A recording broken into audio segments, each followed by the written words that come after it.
You now tuned in to the Gumptown Podcast. I'm your boy Doug B. We ain't got nothing to talk about, but we got something to talk about. Let's go.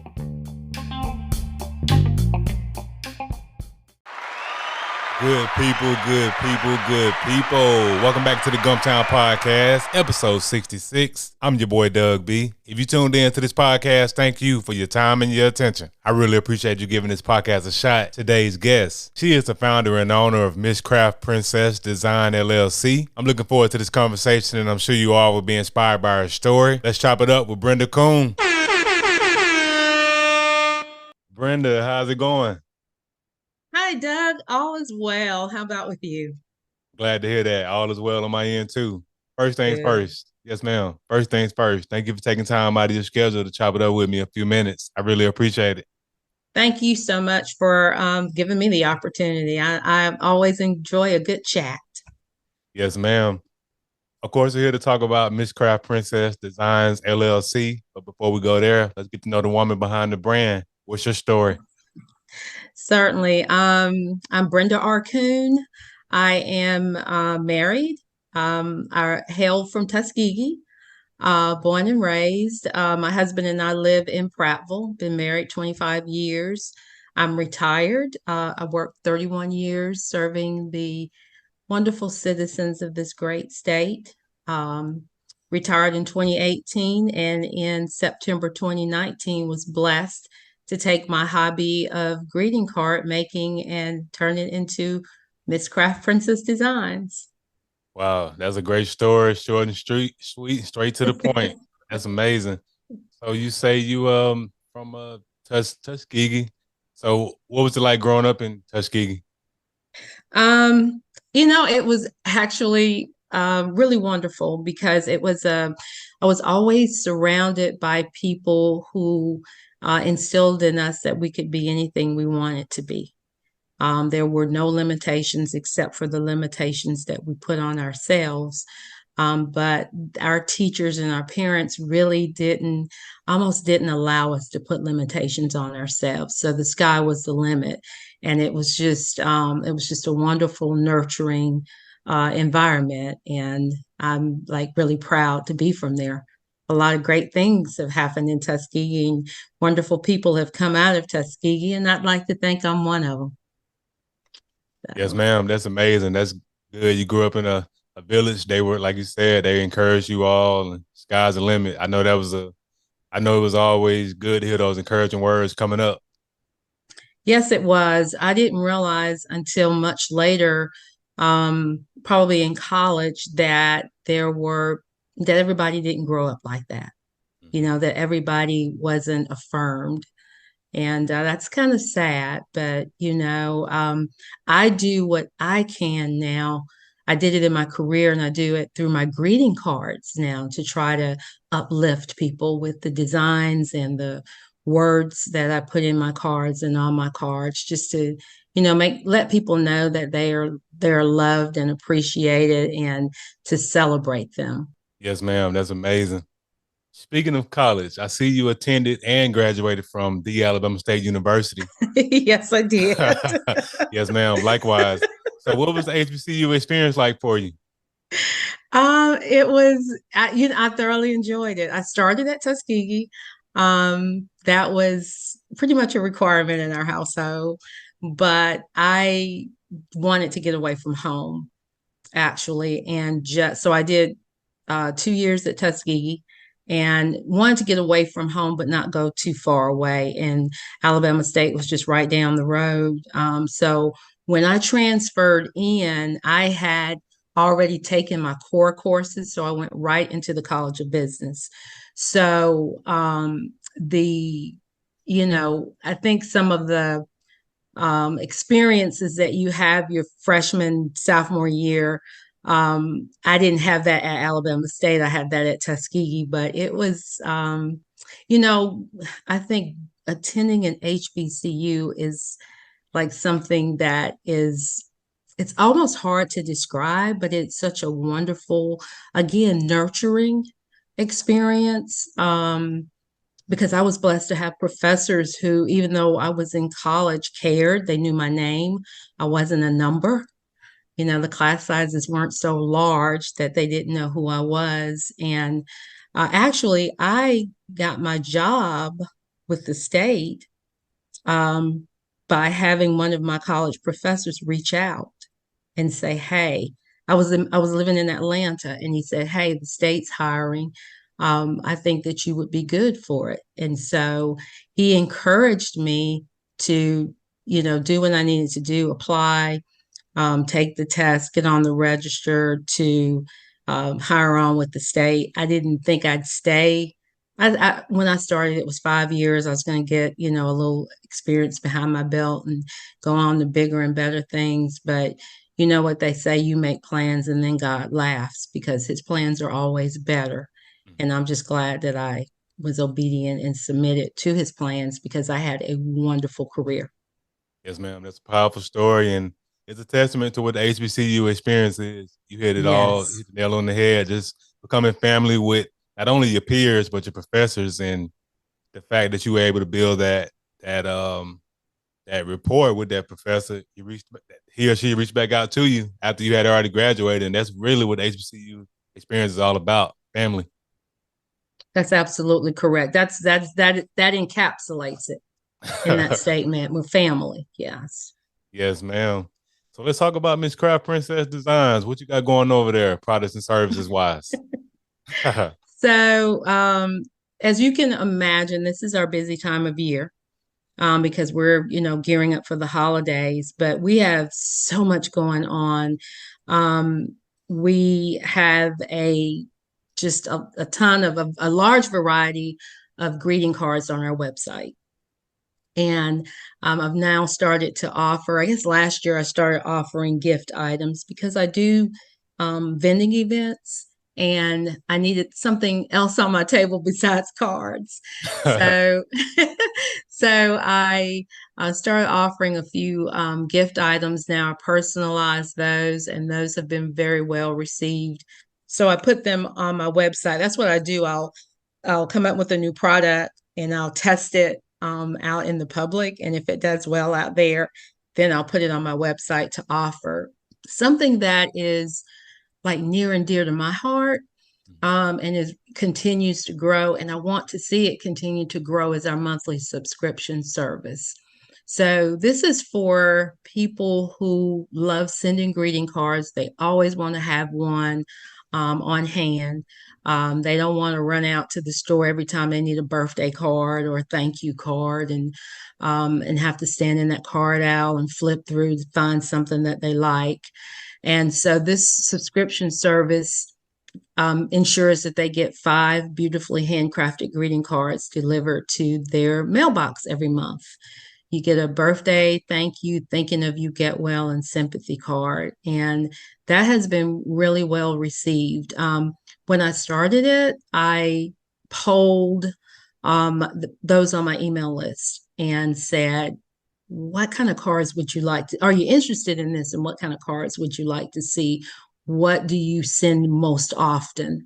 And I knew that worldwide birthday cards are the number one cards that's being sent, but I let my family, that's what I call them, not my subscribers, but my family, um, just kind of tell me what they liked. And that's how I came up with those particular cards to go in the box. And I sit here every day and I design cards. And so, every month there are 5 new designs. They're fresh, and it just is such just a gratifying, satisfying experience for me. I've also started, I mail cards for you. So if you're that person that likes to give cards, but you don't have time to, your life is so busy that you can't buy stamps and address your envelope and put your envelope, the stamp on your envelope and mail it, I'll do that for you. And I have some accounts that I do that for on a regular basis. So that's really fun. And just staying busy designing and creating and connecting with people.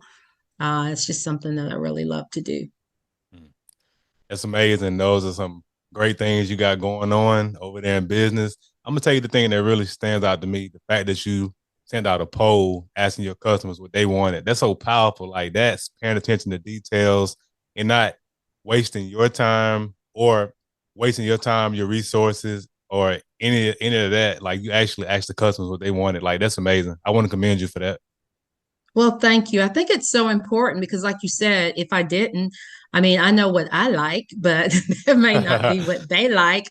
And since I'm not just making them for me, it's important that you talk to people and find out, what they want. I even do that when I'm out doing the events. And that's why I like doing them because I love connecting with people and just kind of hearing what they are looking for. And sometimes I get new ideas for cards, just, someone's out there and they'll say, "Do you have a card for this?"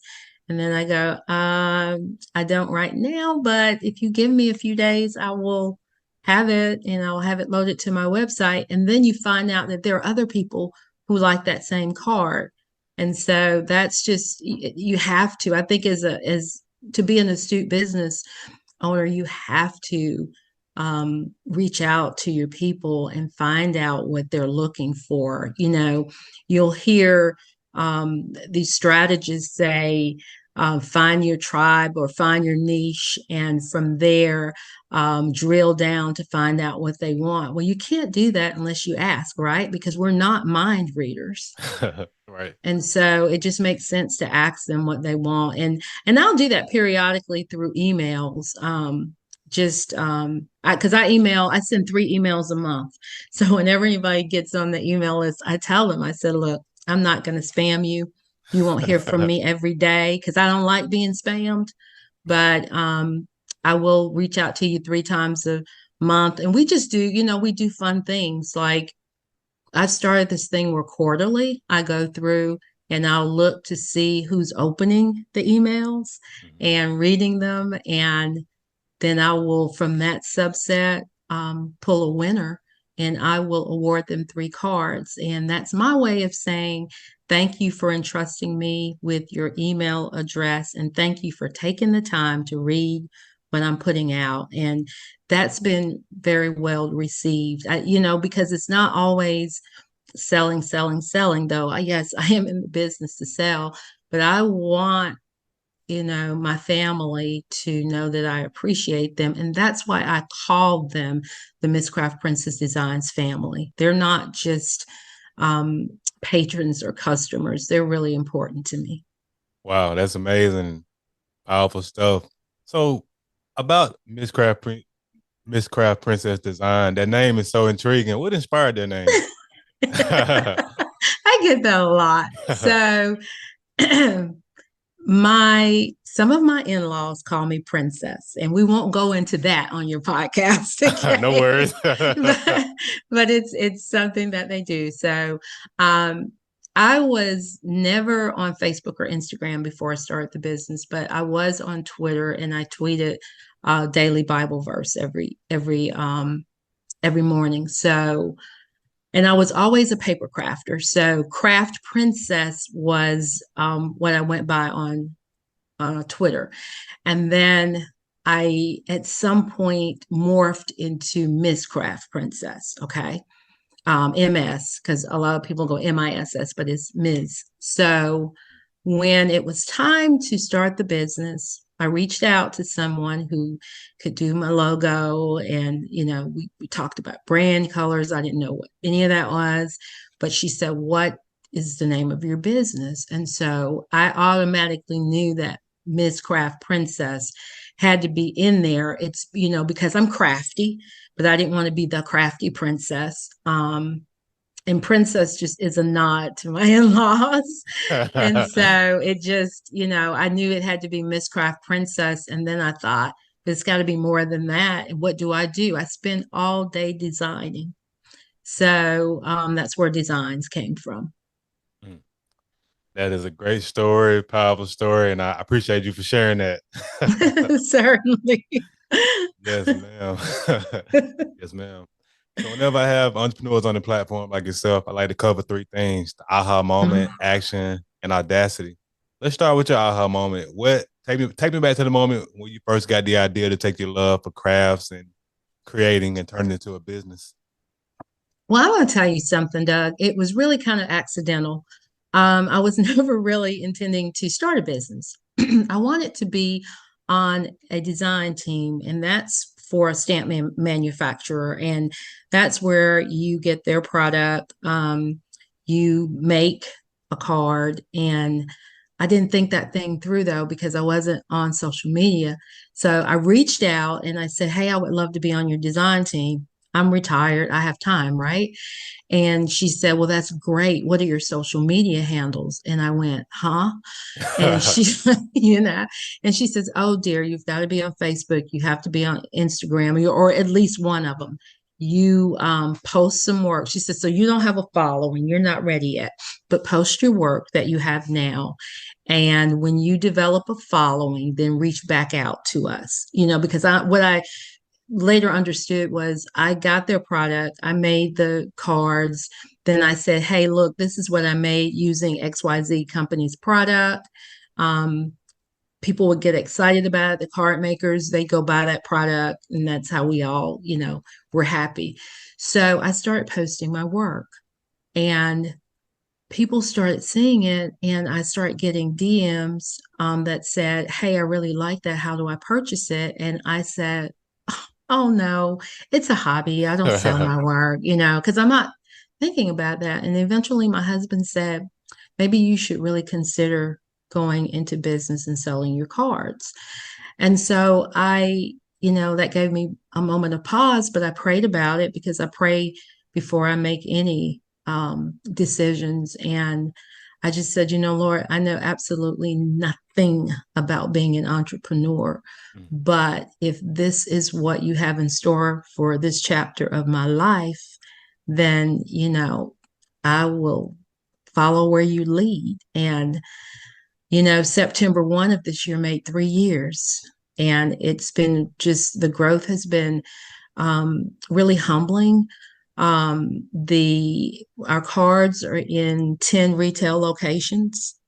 And we're looking to grow that. And it's just been like a wild ride, but very humbling. I'm very grateful. I'm very thankful. And I realize just how truly blessed I am. Mm. Yes, ma'am. That's a powerful aha moment. So by accident, what was once a hobby turned into a business. That's amazing. Wow. Yes. Yes. There was no intentional thought in this. Wow. And now that's amazing. And hats off to your husband for encouraging you, and hats off to you for praying about it and just being obedient. Like that's a powerful story, powerful testimony. Mm. Thank you. Yeah, he's amazing. He's always been so supportive, and I'm just blessed to have him. Yes, ma'am. That's amazing.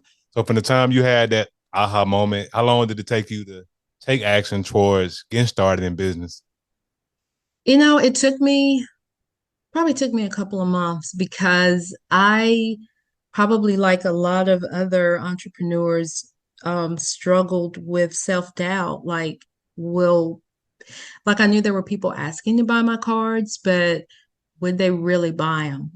Could I really make this a viable business? Mm. And so and then you spend the time planning and planning and planning and trying to make everything perfect, and it's never perfect. And so I used to say I wasted 2 months, but I don't consider it a waste. Mm-mm. There was growth in that 2 month period. Especially as I look back, I realized that I needed that to grow for Brenda to grow. Mm. And I think that it was good for the business in the long run. So, but it took me about 2 months to actually get started after that aha moment. Mm. And that's amazing. And everything you said was so powerful. And I agree wholeheartedly. It's like that when you want to create something, you want to start something from scratch, you wondering what's going to be the reception of it. And that's, to be honest with you, that should be the least of our worries, but it's not. That's the first thing that comes to our mind. Can I do this? People gonna like it? Is it gonna be received well? And you don't know until you try. Like that's really the solution, you know?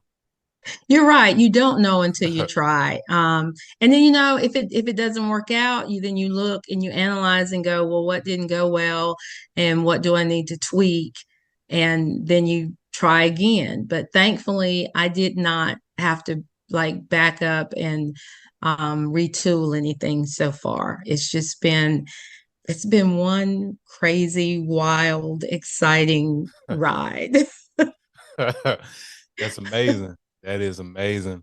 And the last portion, that audacity, it takes courage and audacity to step out there and not only create, but to put your creations out there to the world.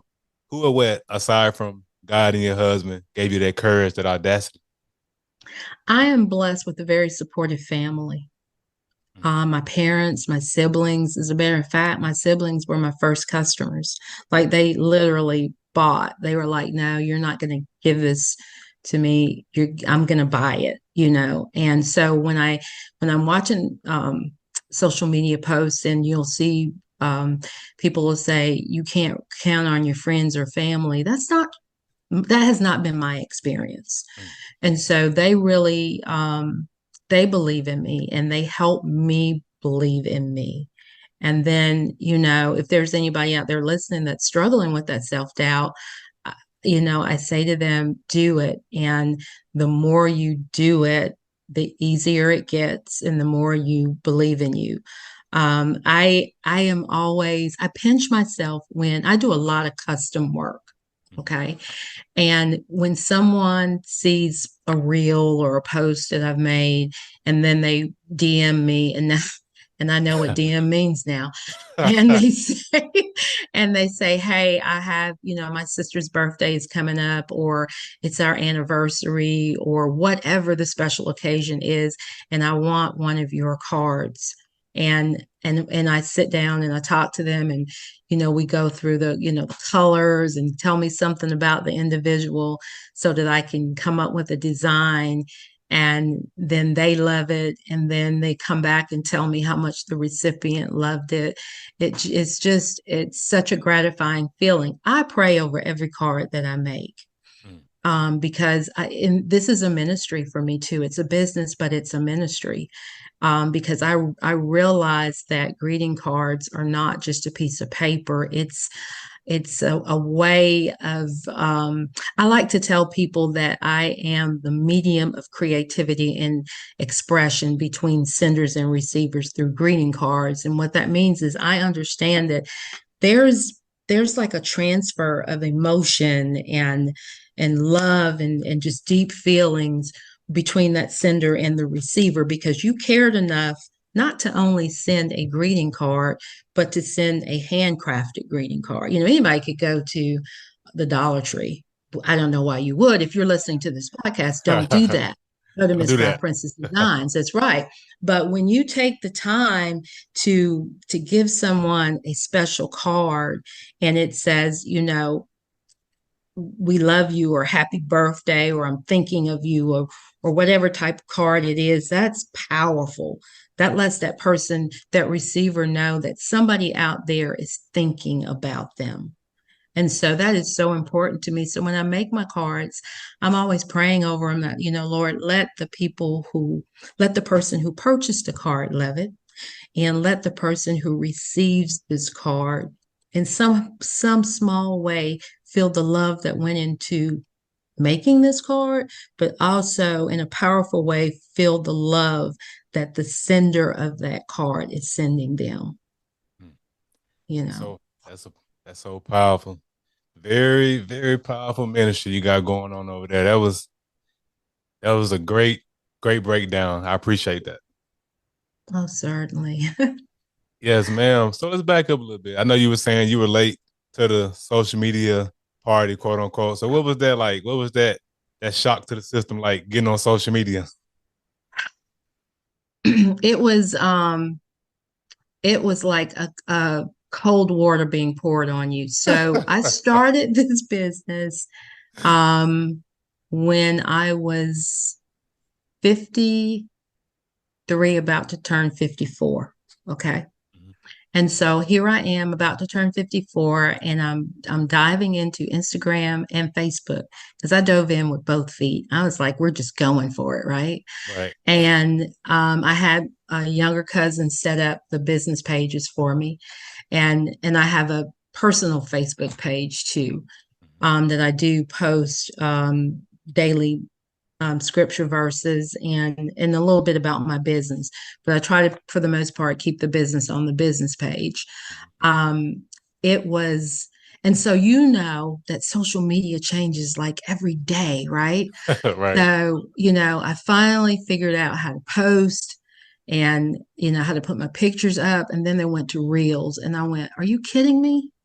So I was going through my timeline the other day looking for something, and I found this reel that I did, and it was the very first one. And I hit the button. I think I was just playing, and I said something like, "This is Miss Craft Princess, and your girl's just playing with reels." So it's like, how do I do this? And it was a challenge for me to show my face.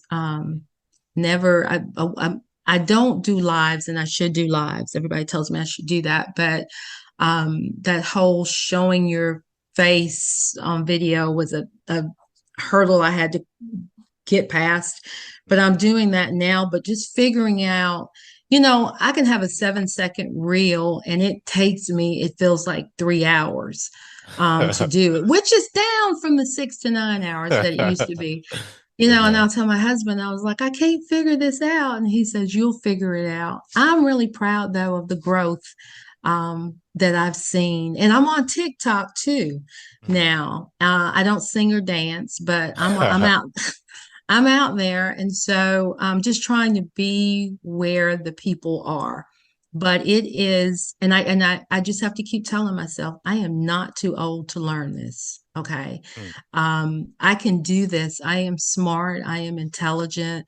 It may take me longer than it takes, someone in their 20s.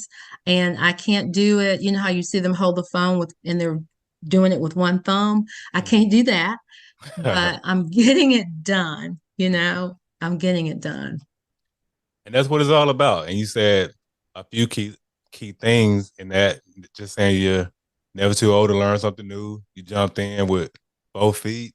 And in terms of just posting content consistently, I commend you for that because most people won't tell you this. I'll share this with you from my own perspective when it comes to recording reels.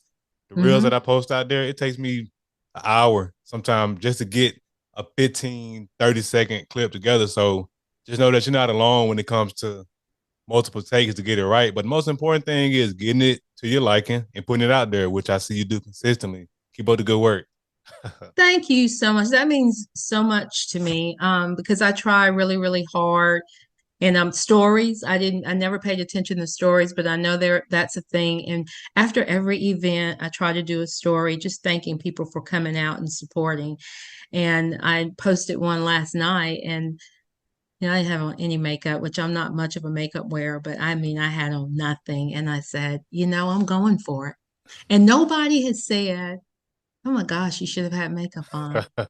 You know? No, ma'am. So, No, nobody really. I mean, and trust me, I understand where you're coming from in terms of being on camera, being shy about people seeing you. But I had to get over that too. I'm like, hey, listen, it is what it is. I want to grow the channel. I want to get to the next level. Put it out there. People gonna like it. And the funny part about it is all those made up scenarios we have in our head about people gonna say this and that. Nobody said anything negative about anything. And I'm pretty sure right. you can attest to the same thing. All those fears you had, they have not come to fruition. No, they're just in my head. I think it's like the enemy's way of trying to keep you from progressing. And I'm like, get out of my way because I see Miss Craft Princess Designs being, when you say greeting cards, you Mhm. think Miss Craft Princess Designs. Why not? Why not? That's that's $1 million question I ask myself every day when it comes down to content. Why not? I love it. That's great. Yeah. Yes, ma'am. So Miss Craft Princess Designs has done great things, and I know great things are coming down the pipeline, which leads to my next portion, vision. What are your short-term and long-term goals for the business? Well, I think I just kind of alluded to my long-term goal. I want Miss Craft Princess Designs to be a household name. I want when you think of greeting cards that you think of Miss Craft Princess Designs. You're not thinking of anybody else because they're beautiful, well thought, well made, high quality cards. Um, Short term, I am working on just expanding the growth of my monthly subscription service. Like I said, while I've had some growth, you always want a little bit more, right? And so I am working on, content and just to kind of get the word out more about it. And I'd like to see it expand in the short term. Those are great goals, and I have no doubt that they'll all come to fruition. Thank you. Yes, ma'am. So as we wrap up the podcast, I want to ask the $1 million question. I started this podcast because I wanted to highlight the greatness of Montgomery, whether you're from here or lived here for a significant period of your life. You being here by way of Tuskegee, coming from Tuskegee, coming up to my ASU, the Alabama State University. I want to ask you, what do you appreciate the most about the Gump? I love that so many people come here to learn about civil rights and the history of our people, right?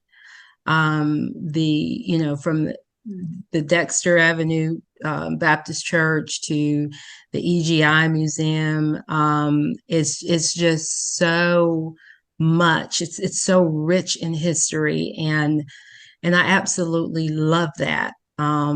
Of course, our Alabama State University is here, and that campus has, since I graduated in the 80s, has grown and it's just so beautiful when you drive through there, and it's a beautiful place to be. It's big enough without being too big, you know. There's a lot to do down on that riverfront. I love what the city's doing down there. And so if anybody's listening to this podcast and you haven't visited Montgomery, why not put that on your plans? Nothing else needs to be said. Powerful stuff. So how can the people connect with you? Brenda, what are your social media handles and website? So on all platforms, Facebook, Instagram, and TikTok, I'm at Miss Craft Princess. That's MsCraft Princess. Okay, all one word. And then my website is www.mscraftprincessdesigns.com. Too easy. And of course, I'll put all of that in the description for the episode.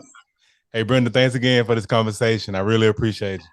Thank you so much for the opportunity, Doug. I appreciate it. Yes, ma'am.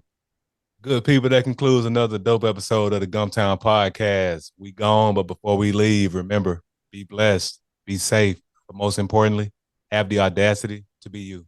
Gone.